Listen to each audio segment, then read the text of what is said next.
Hi there, Kim here. I just got this about 15 minutes ago from the post office. It is a brand new 8.5 by 11 notebook from Erin Condren, and I want to show you guys how I use the sticker sheets in the back, but I don't like them whole. Every notebook comes with a sticker sheet, and when you get the deluxe monthly, you get 2 sticker sheets. And I like them, but the problem is that they take up the whole box. And I don't know about you, but I don't like the fact that they take up the ginormous box and then you have to either write on them or write below them. I like to use them more of as a page flag function where it just has a notation. So what I'm going to show you is how I do it. And I cut my stickers like I do here in the back of this notebook, which is also Erin Condren. As you can see, I have cut and used the stickers here. I just cut these into thirds and then this into halves. Oh, this one is in thirds and this one's in halves. I can take one off just so you can see. And they are cut perfectly. They are straight and you can grab them and go in a second. You don't have to have a pair of scissors with you. You just go for it. And I'm going to show you how I do it. And if you're wondering how I cut them all and they're not falling apart, well, that's another secret and I'll get to that in a second. So first of all here, obviously you're going to need your Erin Condren notebook. And this is a quilting rotary cutter, and you can find this in the quilting section of your Michael's or Joann's or any of your local craft stores. And this is a very small one. This is a 28 millimeter, and I'll link below in the description box a link for Amazon if you want to check it out for yourself. But I use this, and you can also use this. This is a again quilting ruler, and it's see-through, and it has 1/8 marks, so you can literally cut whatever length or width you want. You could cut them in half this way, you can cut them in thirds, you can cut them in a third but not cut the other third like I showed you with that previous sticker. You can do anything you want with a see-through ruler and a rotary cutter. It will always be precise because you have all of these orientation lines to make sure things are straight. But today, I'm going to show you a new tool that I haven't shown you before on my YouTube channel. This is, again, I love the quilting aisle because there are so many precise measurement tools. And this is called a quarter cut, and it's by June Taylor. And it's about, I don't know, this is an 8 by 10, so it's a little bit larger than an 8 by 10. And what it is it has these slots that you have for your rotary cutter, and you'll always get a straight slice, and you can literally do your entire page in the way you want to do it in less than 5 minutes. And I'll link down below, again, Amazon, so if you want to check it out, you can. They make smaller sizes too, they make larger sizes, they make different measurements. This is a 1/2 inch measurements, and if you can see here, so it'll go 1, and then this one is the 1/4 inch, and this is a 1/2. And this is 3/4 of an inch, and this is 1 inch. And of course you have your centimeter, so you can kind of gauge how wide you're going, but literally just whack a doodle. And so here's what we're going to do is I've got my notebook, and what you're also going to need is one of these self-healing mats.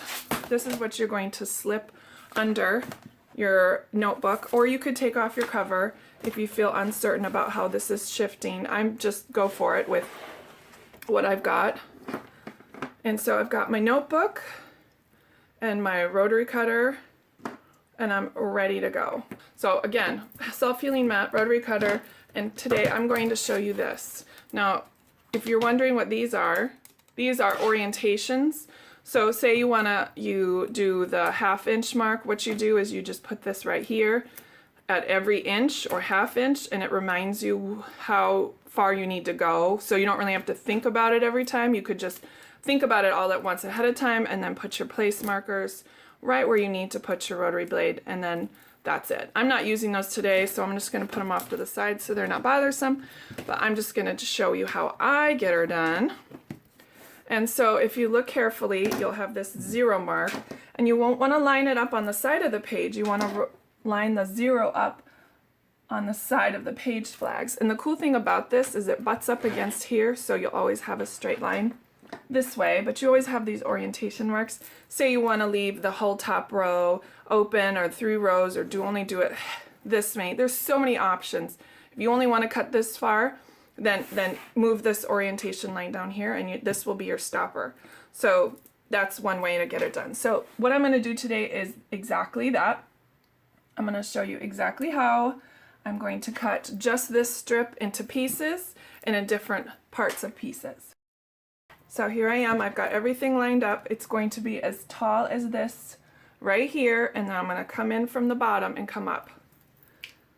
So this, I don't need to cut on those 0 because that's where the line is. Then I'm going to cut on the 1/2 inch.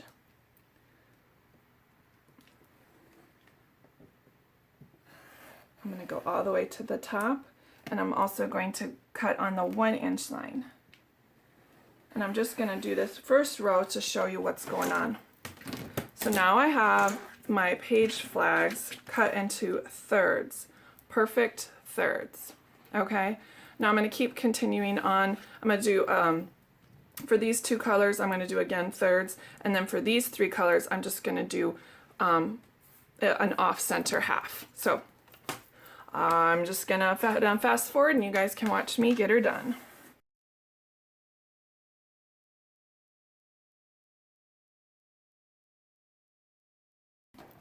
Alright, so now I have these done into thirds, and obviously I don't have this cut because this is the extra part, and you can also use this if you just slit it. You could just take that out and use it in your layouts if you want, but I've got this already done. Now I'm going to keep going with 1, 2, 3, and then I'll be right back. I'll put on fast forward again.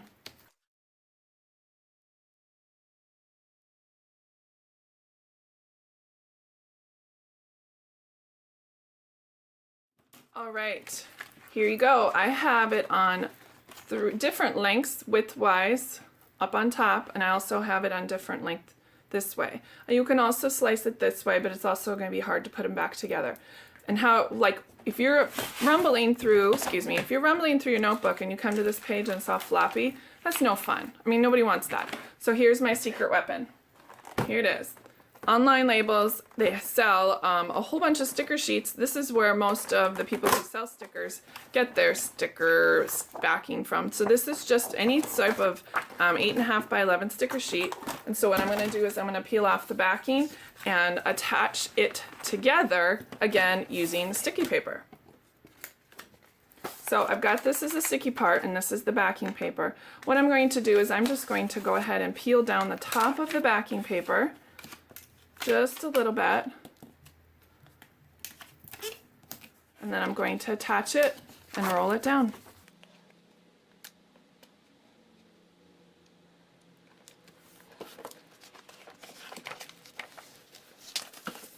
And there's my sticky sheet. All I have to do is trim off the side, and then I'm good to go. Sticky backing on there, I just want to press firmly to get all of those sticky papers back stuck onto the paper. And as you can see, if you're going to be flipping the paper, they're not floppy everywhere. And so what I need to do is just trim off the last edge here, and I'm going to again do that with my rotary cutter and my see-through ruler to get the rest of that backing paper that's sticky off. And there you have it. You have perfectly cut EC stickers, and you haven't even taken out of them from the notebook.